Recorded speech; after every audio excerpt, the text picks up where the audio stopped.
we will wait a few more minutes before I say the official hellos until everybody arrived. And then we can start the event. So bear with me, a few more minutes, please. And we'll start in a second. Just waiting for all the latecomers coming in, logging in.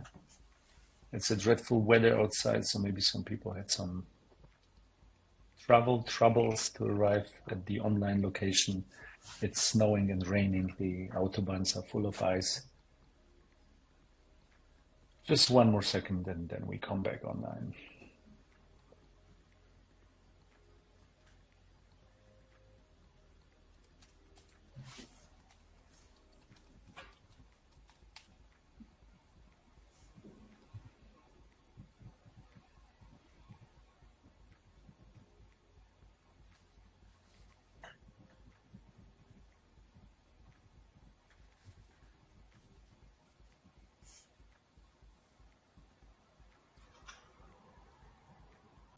So I guess the time is up. It's time to really start our webinar. I welcome you very much at the new and next one webinar hosted by Screver and Cap2.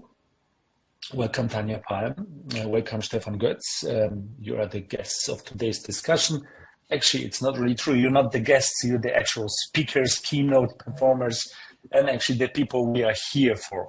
So I will be just moderating and will ask here and there maybe a few questions. I will introduce you and then I will give the discussion to you. So Tanja, you are a co-founder of Cap2. You work with healthcare, pharma, hospitals since over 5 years. You have realized more than 150 projects in the healthcare sector. And then you are also, as you were describing, a mom of 3. And then you described me actually that you have a very special and specific pastime when you're not working on the projects, and you are the caretaker of 5 beehives, you said, and then 7 chickens, 15 quails. But on top of that, you're also a private pilot and you fly planes since 13 years. So it's a life full of movement. And Stefan Goetz, welcome. Thank you for joining us here. And you're the medical director since 2020 of the Rehabilitation Clinic St. Katharinenthal in Diessenhofen in Switzerland. You have worked as chief physician in rehabilitation and geriatrics in Fribourg. You have been at the Inselspital in Bern as Oberarzt and Leitender Arzt in the rehabilitation and psychosomatic departments. You are a specialist in rehabilitation medicine, internal medicine, geriatrics, psychosomatic medicine, and sport medicine. And on top of that, you're an avid runner and marathoner, if I understand right. So thank you for joining us. And I will explain to our guests now the situation. We have here the possibility to communicate with all of you. We can hear you and partially also see you. But on the right-hand side of your Livestorm page, you can see a chat possibility there. You can chat with everyone. And right next to it, you will have also a button for questions where you can post the questions to us that we will answer while our guests are discussing and talking. At the same time, here and there, we will ask you to participate in polls. For example, right now, it's one of the ways we can interact with each other. So we will present the first poll in a second. And here already it is. Does effective management directly correlate to higher job satisfaction among healthcare professionals? Please take a part in that so we can see how our audience is prepared and aware of today's subject.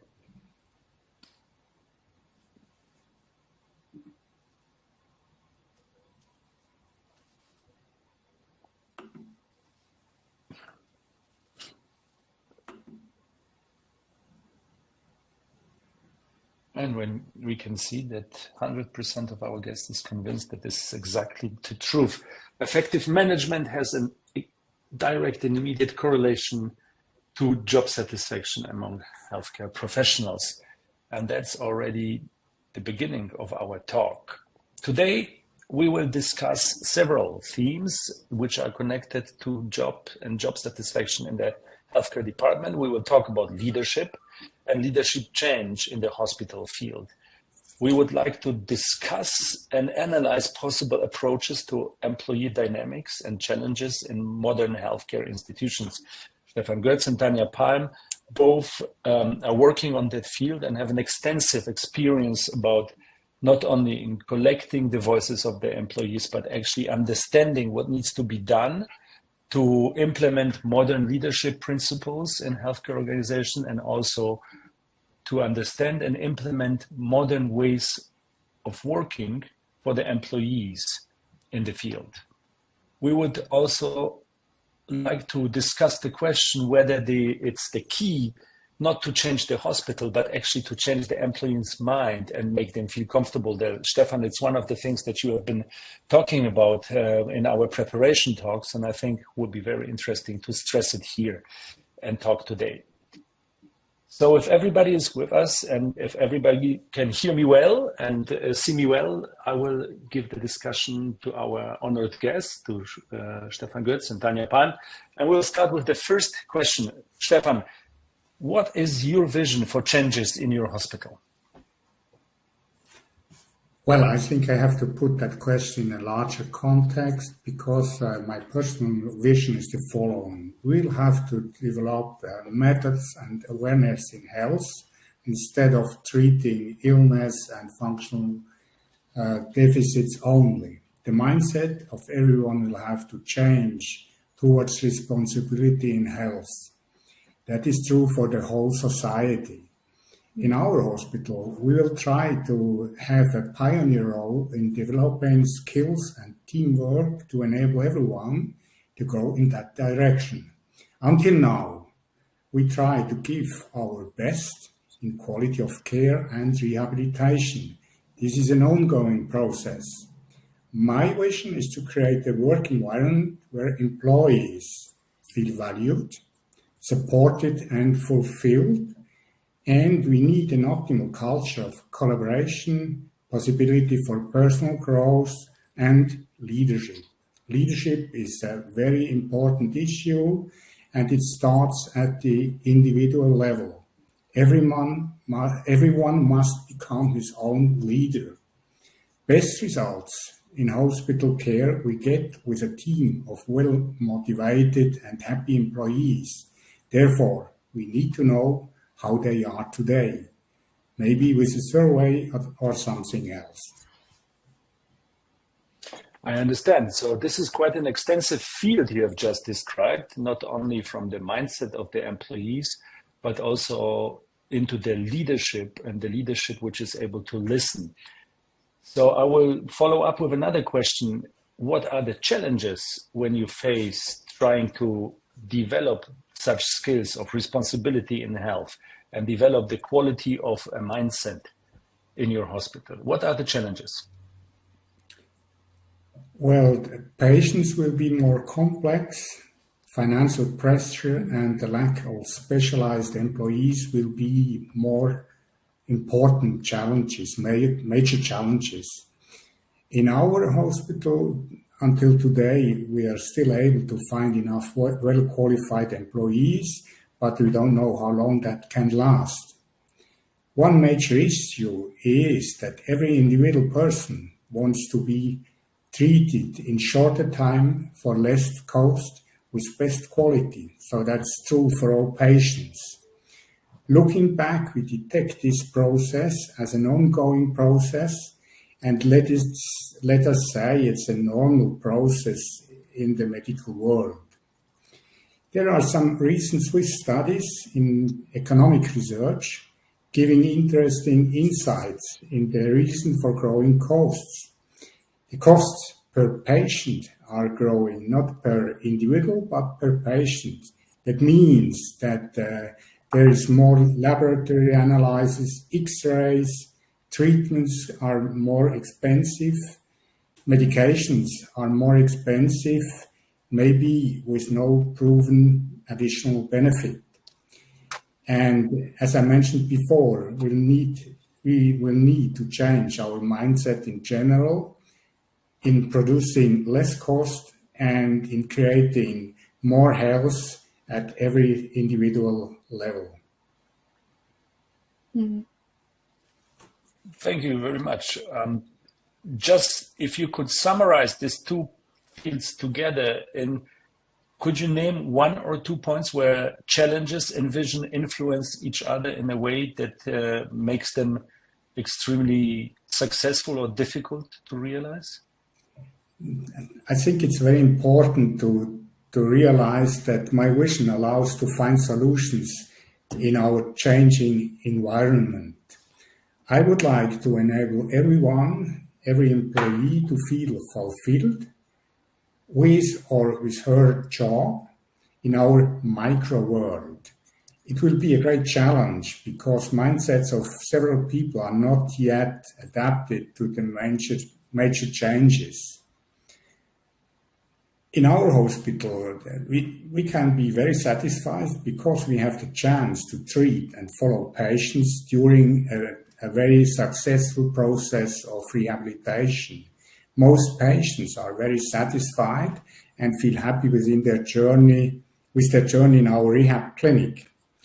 Therefore, we have to enlarge this to the employees. They could or they should be satisfied with what they do, and they could go back home with in a good mood. The performance of our teams are even today very good, even excellent. However, we encounter some employees who seem not to be very content with their job. So that's a great challenge at the hospital level, and for the society, it's what I said about cost and responsibility in health and producing costs. Mm-hmm.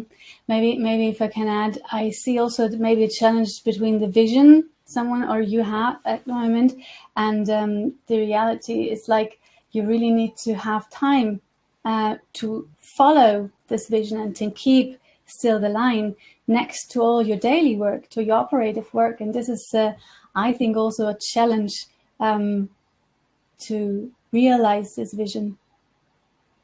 Mm-hmm.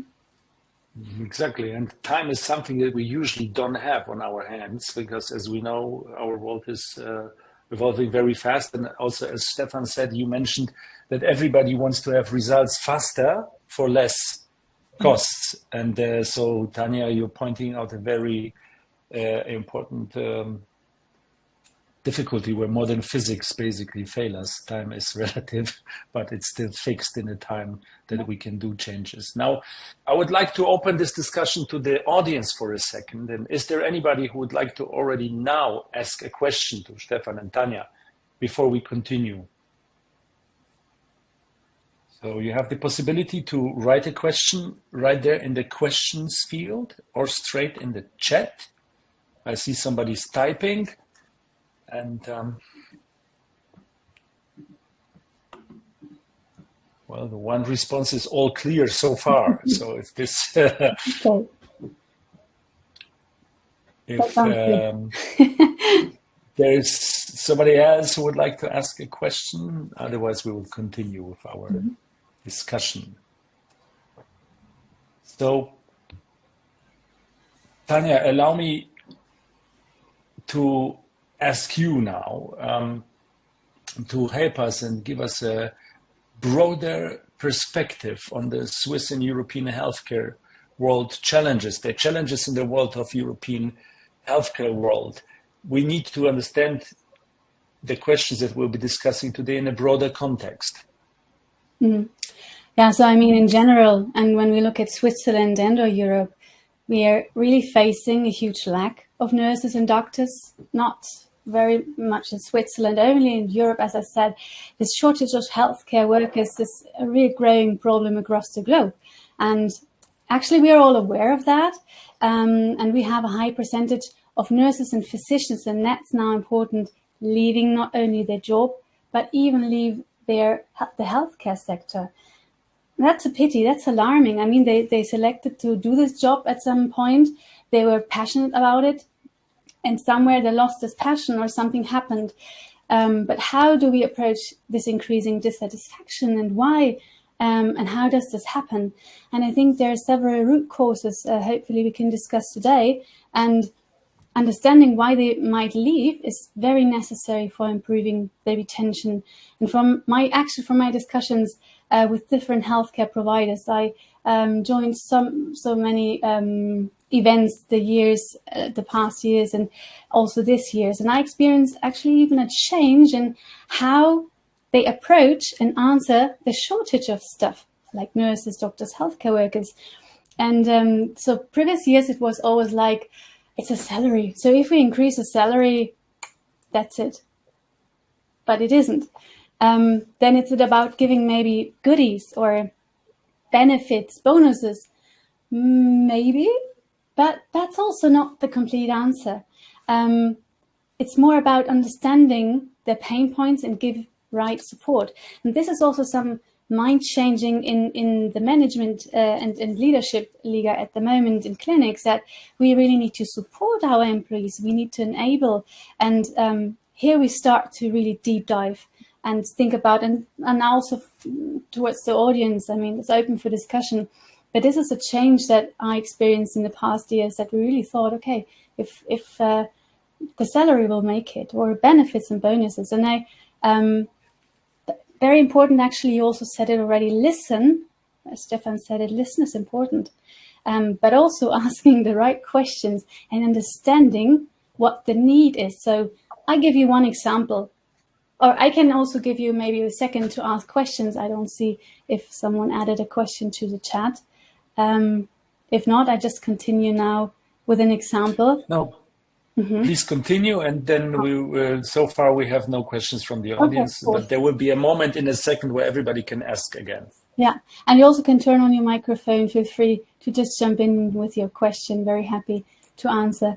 So I talked to a healthcare clinic actually who had really bad results in their employee satisfaction, and in this employee satisfaction survey, and the management then decided to bring maybe more goodies into increase the well-being at the workplace. So next to the coffee they also provided then several teas and fruits. So one time per week they got a fruit bowl to support the healthiness of the employees, and they really thought this might really be cool for the employees. And the surprise was, in the following survey, the feedback was even worse. So what happened? You know what they said? We are missing now cold drinks in the kitchen. Now we have tea, coffee, and everything else, but where is now the cold drink? And this is a learning. It is not about maybe the goodies or the salary only. It's really about listen and learn, to deep dive into what really makes a change, bring value, how we support them to manage our employees, to manage their work day.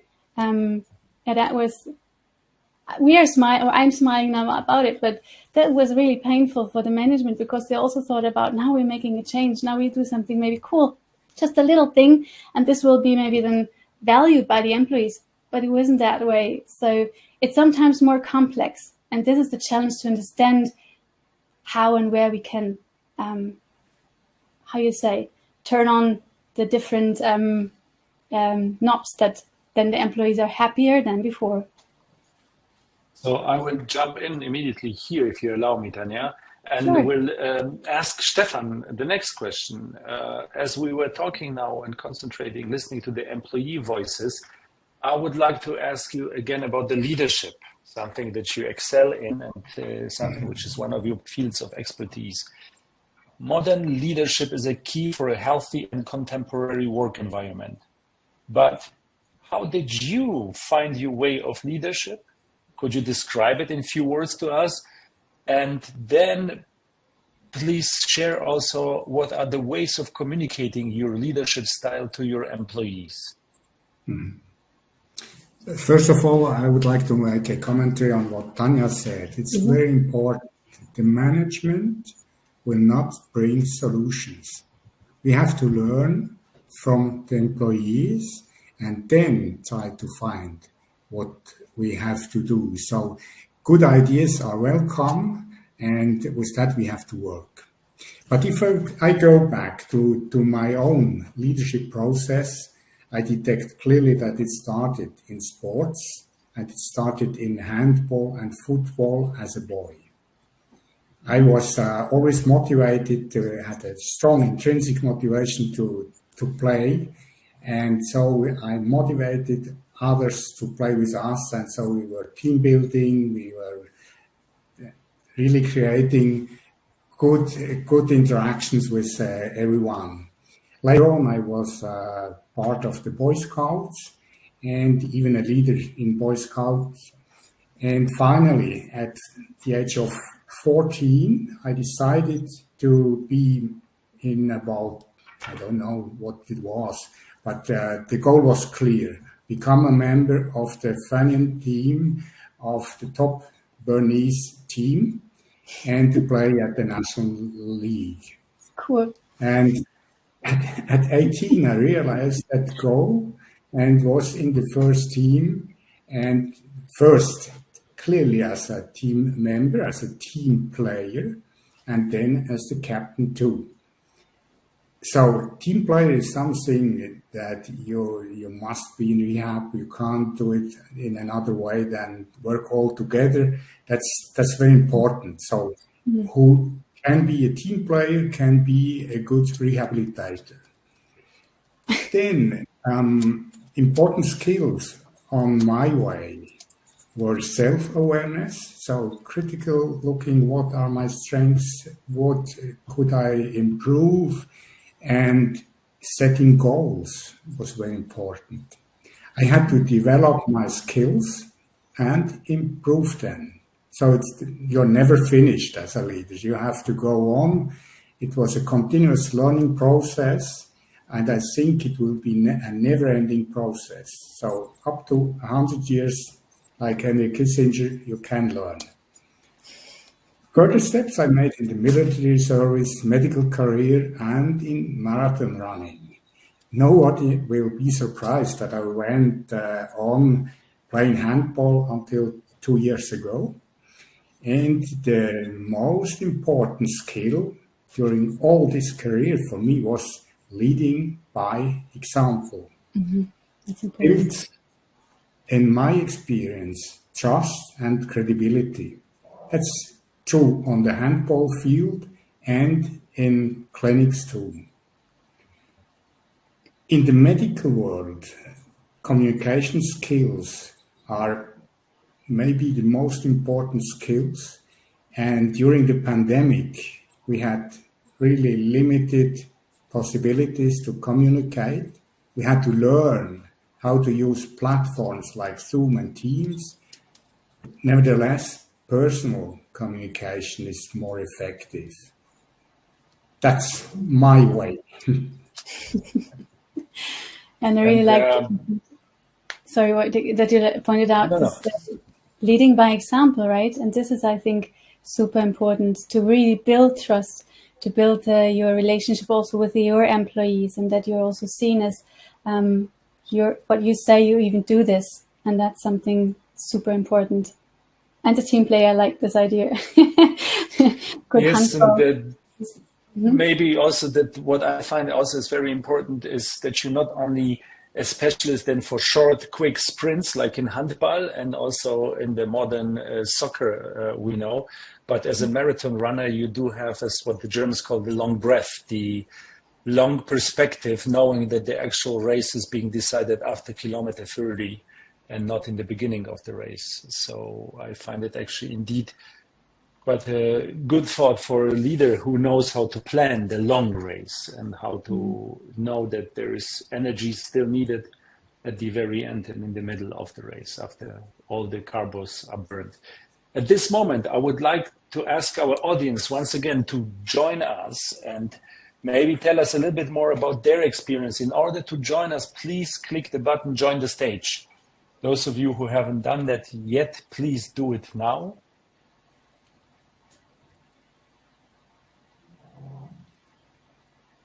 So you can join us live here, visible. And if you do not want to do this, You can always ask the questions or share in the chat your experiences. We would be very interested if you can relate to what Tanja and Stefan are talking about, and maybe you have your own recountings of leadership examples or leadership styles. That would be something that we'd like to hear. Oh, this would be cool. So, if someone's out there, yes. share it as well. Would be super cool. Yeah. So please press the button, join the stage.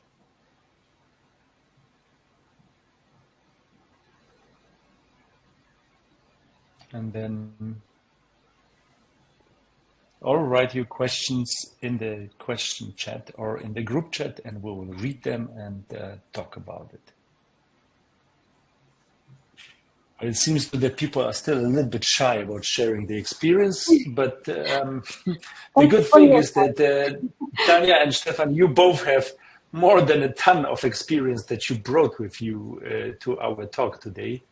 So while our guests are collecting the thoughts and maybe would like to write a question in the chat or in the questions box, I would continue with asking the questions to both of you. And the first question goes to you, Tanja. And in a second, Stefan, I would like to ask you about the usage of analytics. But before we get there, Tanja, which tools can we use to facilitate not only leadership changes in an organization, but also to help the employees change their mindset about work and responsibility? So I think it's all about, first of all, really listen. And I will probably repeat myself and will do this in this webcast today.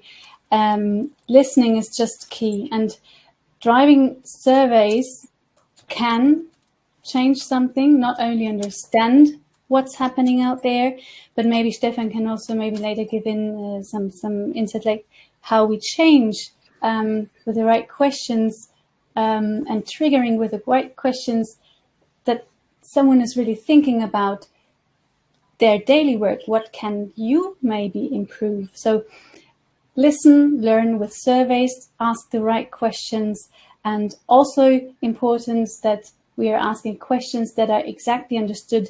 So we need to understand the question same as the employee who's reading the question. That's also about asking right questions.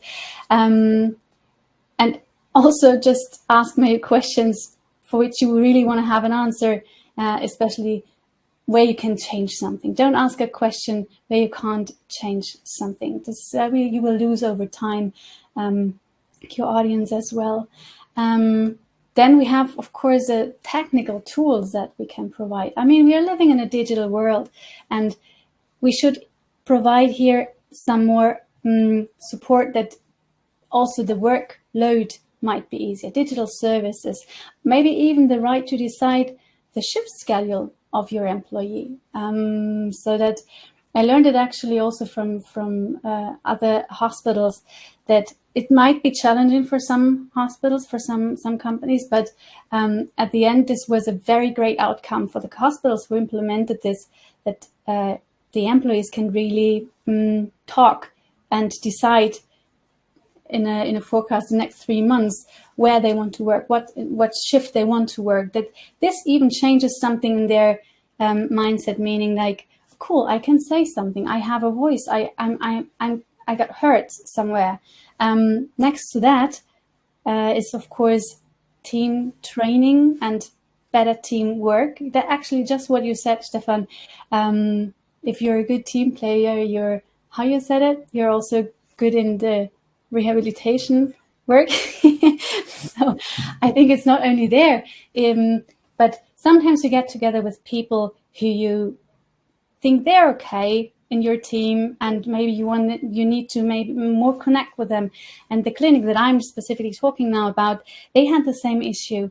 They had 8 or 9 department leaders, and they were rarely talking with each other, which is not a good base for having then also a good team work over all these departments. And when you're talking about the shift schedule, you need to be a team, because they're playing like Tetris, and they have like the base in the shift schedule, and then the team needs to, they're sitting together, and then they're adapting the shift schedule to finalize for the next 3 months.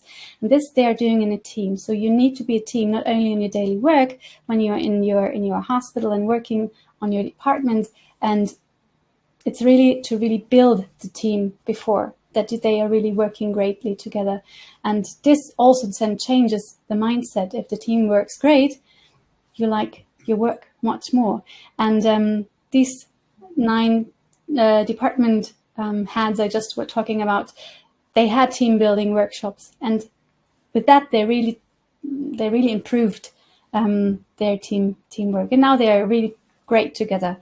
To also, maybe to add another point, locate stresses and provide support at the right place. So maybe a fruit bowl is not the help, maybe cold drinks are not the help, but to really think where is maybe where are the stresses, where can I change and support. And it's inside the team maybe, but also from external side. So I heard one clinic, the doctor or they're doing 7,000 surgeries a year. 7,000 surgeries. So that means the MPA and the doctor needs to explain 7,000 times the same process. This is an example how we can maybe use our digital words. So they are using patient explainer platforms, so they don't need to spend the time on explaining 7,000 times the same thing, but to take this time, and when they sit in front of the patient, then they have the time for the patient itself, that asking and this interactive, how you say, interactive with doctor-patient relationship. So you can really use this time for more value. Of course, we have, depending on departments, a lot of paperwork and use a lot of time.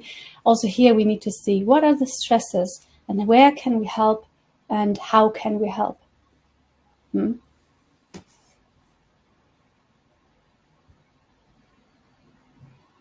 I'm very sorry. Stefan, would you like to tell us a little bit more about the analytics, which are also connected to all the points that Tanja just mentioned, how we listen to the employees? Well, I think we have to go deeper into surveys and what we want to ask the personnel, the employees. For example, this question is about the future perspective. And as I mentioned before, we have very good results on the team-patient interaction. Rehab is quite good. And even visitors like the CEO coming to our team has the impression it's quite familiar. It's, yes, they have all a good mood and are friendly and so on. But if we ask people about their future, we hear that there is a special problem with the nursing people, nursing in rehab and in long-term care, as we have a 40-bed long-term care too. There are problems. But how can we know what that means? If you look at the lower level, on this picture, you can see on the left side, younger people are uncertain about their future. They would like to change their job, and this is quite normal.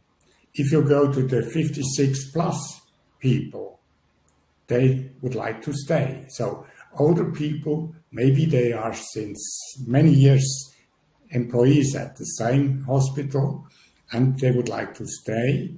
The middle-aged, maybe or maybe not. And the young people, they have to change. That's especially true for the medical staff. The formation for specialists usually is during 1 or 2 years at the same place, and then they have to change. So to get the results is one thing, but then you have to try to understand. And so far, we do not know what is the real problem in nursing. We see that there is a gap between what people experience when they are patients or visitors and what seems to be the reality in the nursing specialist. I will switch a slide. We can see also the question about managing challenging situations, and we see the statistics here. Yes, that's a very interesting finding. If you see, to find solutions seems not to be a problem for the medical personnel. They say they are good. For all the others, it's not too bad, but it could be better. And if you look at the analysis of subgroups, younger people are less skilled than the middle-aged, and the worst group seems to be the oldest group. These are collaborators that maybe have been working for us for 10 or 15 years or even more, and they do not feel comfortable. So I think that that's really something we have to look at in depth. That's quite interesting, right? And we have to see where are the pain points, and yeah. And we have one more analytics page about the stress management. And this is also, maybe Stefan, if you would like to describe it briefly, and then also already lead over to. I think now Wojtek is gone, but maybe Stefan, you can continue. Yes, I will continue. Yes, please. Stress management seems to be no problem for all the administrative staff and for medical doctors. Medical personnel, they are quite comfortable with their stress management capacity, and younger people seem to be better than the older ones. So to adapt to changes, to manage stress or something like that seems to be a really challenge for the older ones. And maybe just quickly for the audience, this is a good example of asking right questions to see and to really find out what is in these levels, like the challenge situations or stress management, to cluster it via age and to see also in which areas we might have an issue, to really split it, to then deep dive later on and find out, and then coming to the support part. Okay, Wojtek, you want to say something? Because we are already in the middle of actually one of the most burning questions of our talk today, and Stefan mentioned that already. And I will connect these two questions. Please forgive me, Stefan. You can answer to the part that you find more specific right now. Is the definition of a modern employee. You said once everyone can be his or her leader, and I would like to hear from you more now that we see the analytics and we see how the people actually respond to the challenges in the work field.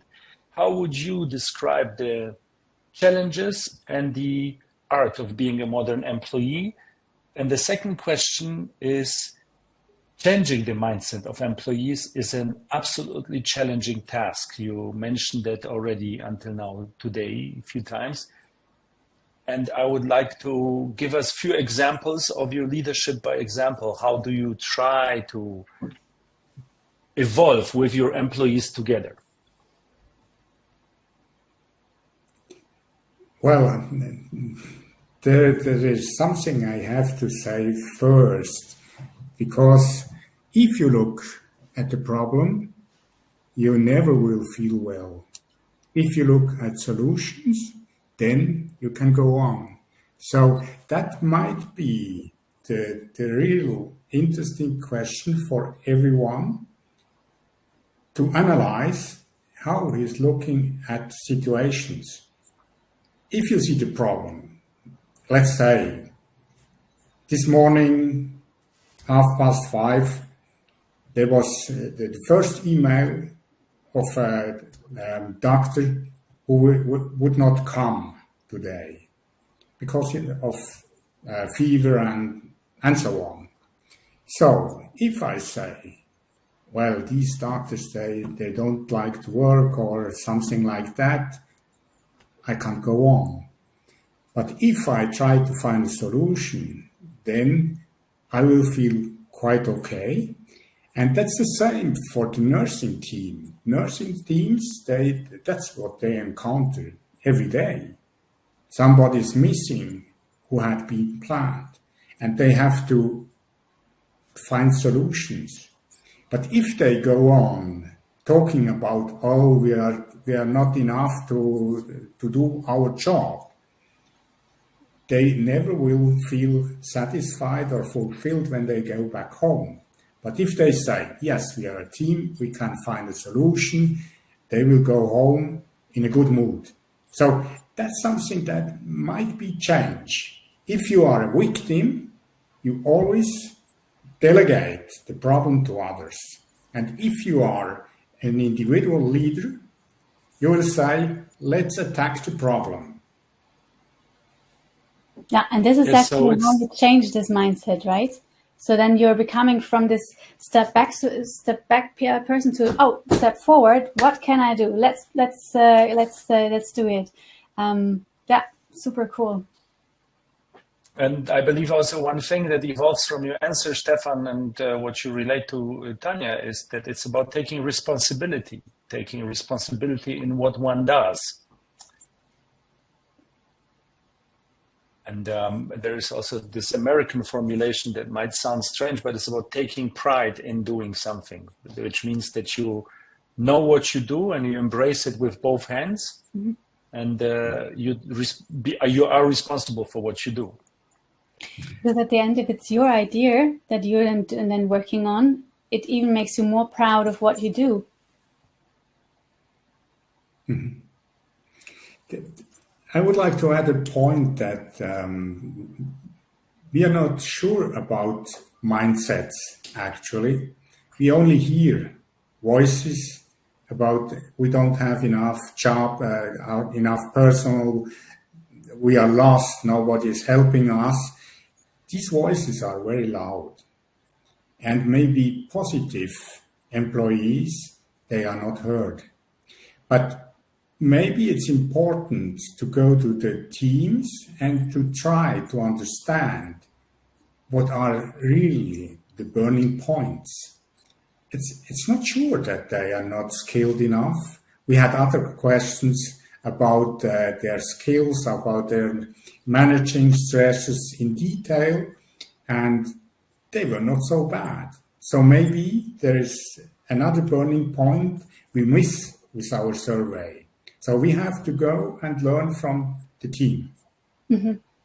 Yeah, and that's actually what I also experience a lot in other clinics. It's the bad voices are the loudest ones. So you really need to, and that's the beauty of your survey that we are working on with you right now, is to see where are really these problems and how big are they, because you maybe get another picture of it when you have data, because everything else is you listen what you get on the floor and in meetings, but there you really see, okay, is it really that big, or maybe we can see that we might support one department special, or so with that we really force the time and energy we have to the ones that really need it or really suffer. And at this point, I would like again to take a moment and ask our guests to participate and pose their questions, or maybe much more interesting, share their experiences mm-hmm. on the fields that we have touched so far. Okay, we have here a remark from Axel Wagner. I think one of the best ways to get employees to feel included is by actually including them. Have you tried to use larger employee forums to participate in creating solutions on specific actions?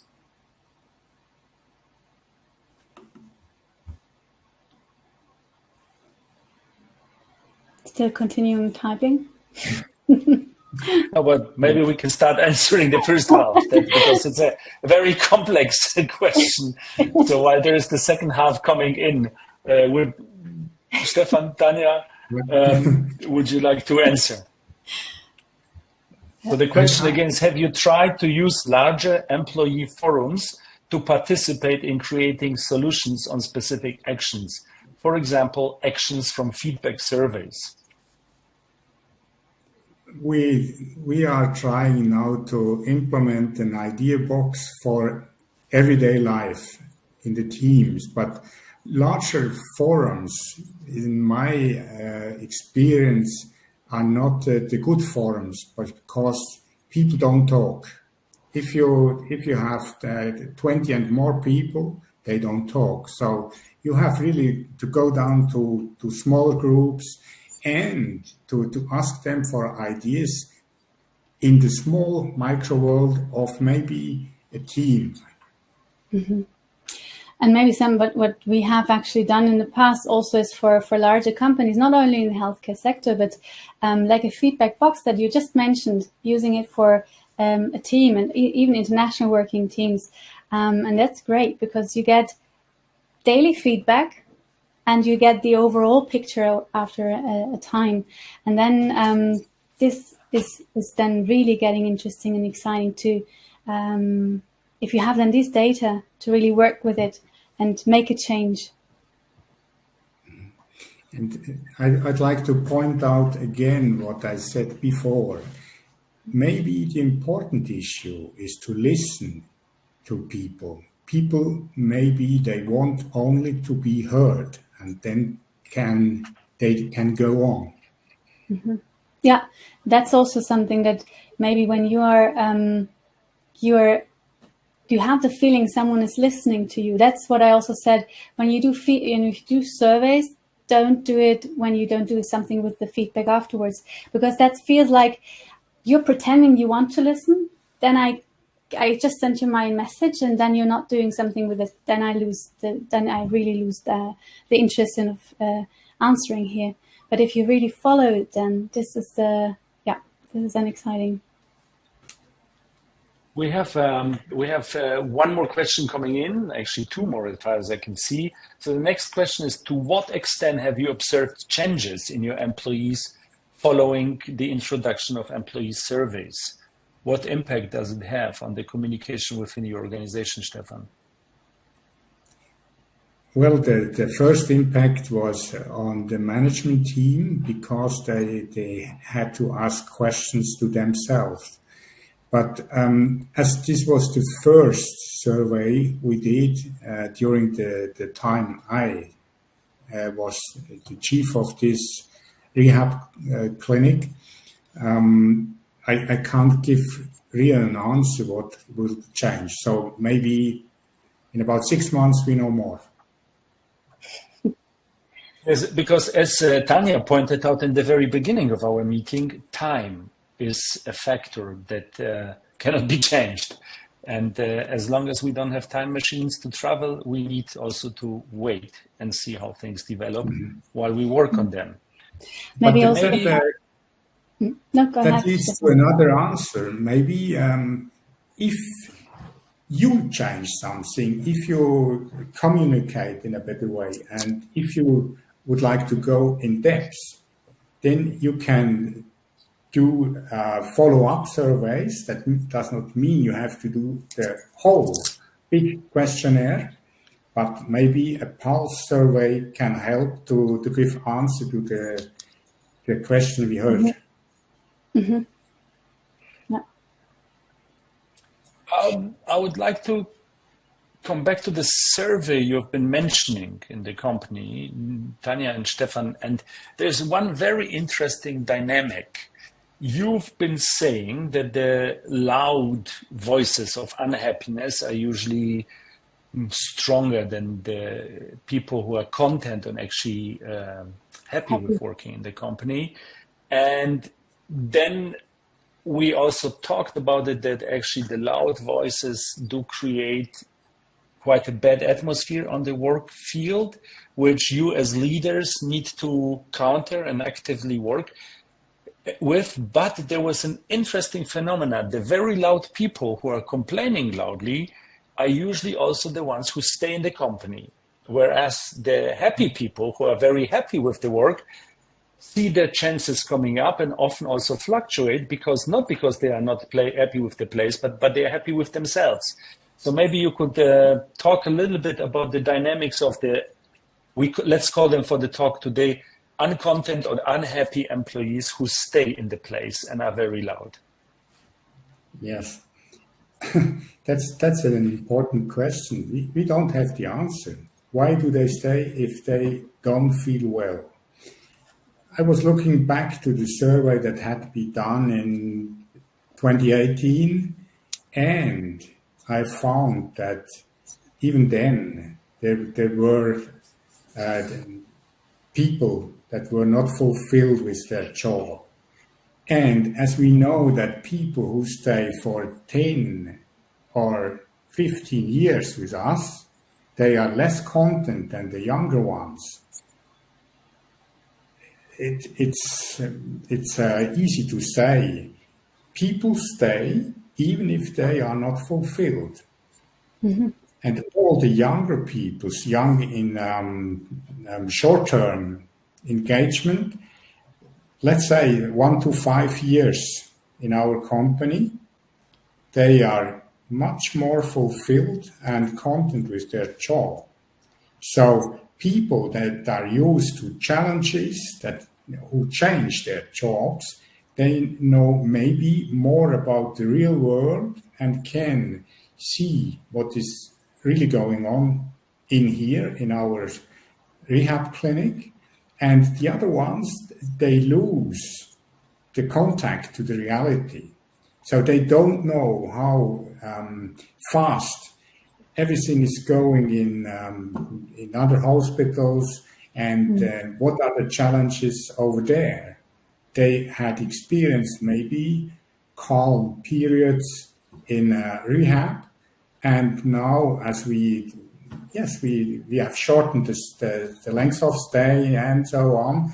We have goals from the beginning. We don't wait until the patient asks for more therapy. So everything is changing, but young people can deal with that, and the older employees, maybe they are less skilled for that change. And maybe to add, Wojtek, we also have some hypotheses here, right, Stefan? So to deep dive here and to think of what might be and how can we support. But there, I would also address the audience. You need to join again, maybe in 6 months, the next webcast. To look exactly what is really behind the scene and how we can support. And even, I mean, if you have then a small amount of voices who are unhappy, and what I experienced from other hospitals as well, how can we address this? So now you know they are unhappy. Maybe you even know who it is, but how? What are the next steps here? And this is a really interesting work. But maybe the time is not enough today for dive deep into that. Next time. Yes, we are coming slowly to the end of our time. As we said in the beginning, time is also limited. But I'm waiting for one more question to come in, and here it is. And we have actually 2 more questions that we can discuss. The first one is, do you have an idea on how to increase the fulfillment of employees who work for a longer time? Yes, sure. That's the next step we have to go, because these are loud voices. We know who they are, so we can talk to them, and that's what I really want to do personally. So the nursing director will be with me, but I will talk to them to ask what is the problem and how they could find their equilibrium to go on working with more satisfaction. And that's so cool, Stefan, that it's really a management thing, that you really do it personally, right? So you are really taking care, that's your project, and you really want to change and follow this vision. That's what I also said in the beginning. It's great that you're taking this time, and I'm really in love with your vision, what you have, and very confident that you can change something. So there's one more question which actually kind of got already half answered, but maybe we can still just listen to it. How does inclusion in decision-making processes empower healthcare professionals, enabling them to contribute their expertise to decisions that they have direct impact on their work? Well, I think it's a very important topic, and as in rehab, it's always teamwork. Everyone is included in decision making. So it's not like in the movie Modern Times, where everyone has to do his work only. It's a teamwork.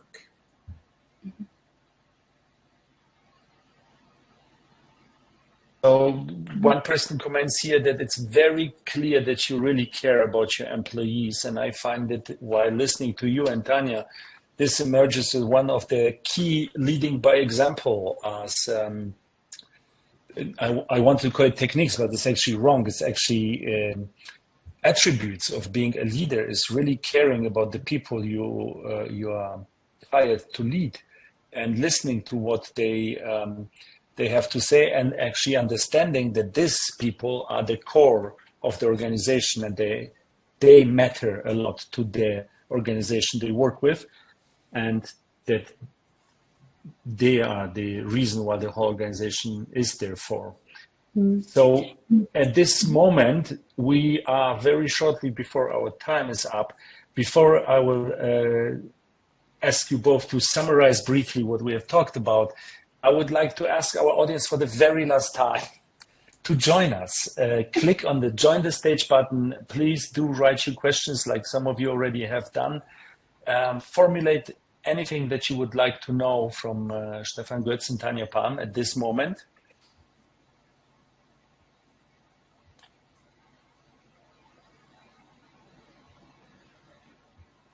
I see there's one more question coming up.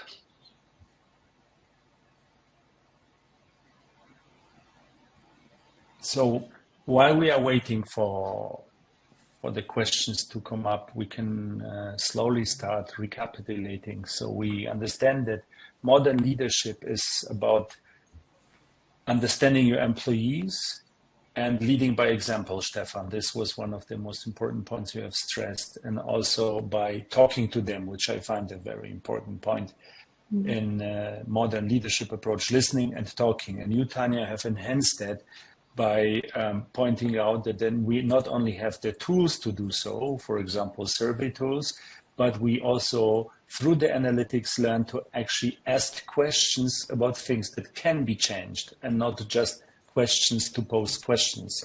So both of you have been advocating a very targeted approach to leadership and employee dynamics, that you actually really need to know what to ask. Would you like to add a few more things, or would you like to say one more statement about these themes? I actually just want maybe to say, also from my side, Stefan, it was a cool talk with you. I mean, we're talking a lot about your vision, about the change that you are now working at, and very, very eager to learn how this will change the future, also the future of your hospital. And just congrats to your vision, and very much looking forward to our exchange in the future about the survey. So I would like to thank you, Stefan Goetz, and you, Tanja Palm, for joining us for this very interesting hour about leadership and employee dynamics in modern healthcare organizations. I would like to thank our guests for being here and listening to us.